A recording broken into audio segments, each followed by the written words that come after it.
Today we are going to the moon. The moon is the closest body in space to Earth, with a mean distance of 238,857 miles. Going to the moon is the task that requires the best of one's energies and skills. Okay, now, to get to the moon, first we need to escape Earth's gravity by traveling fast enough in a rocket with a speed of 25,000 miles per hour. As the moon has no atmosphere, you have to bring your own oxygen. To protect yourself from the blazing heat of the 2-week-long lunar day, you need a spacesuit. You will also need some freeze-dried food, which is light in weight, and then be reconstituted by adding water when eaten. You will need a rocket that takes you to the moon. Now 3, 2, 1, and we are ready to go.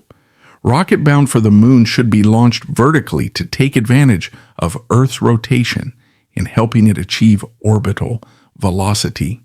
2 velocities will be considered: orbital velocity and escape velocity. Escape velocity is needed to escape a planet's gravity completely, while orbital velocity is the velocity needed to go into the orbit around a planet.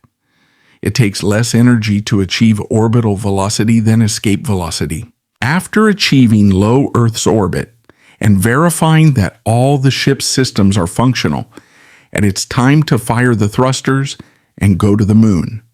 Once the spacecraft enters the gravity of the moon, fire the thrusters to slow it down and place it in orbit around the moon. Because the moon has no atmosphere, it is necessary to use rockets to slow the lunar lander's descent to about 100 miles per hour to guarantee the passenger a soft landing. Once you land on the moon, it's time to take one small step and explore the lunar surface. You can gather lunar rocks and dust for analysis on Earth. After you have done your business on the moon, pack up your samples and tools and board your lunar lander for the return trip. I hope you enjoyed the video.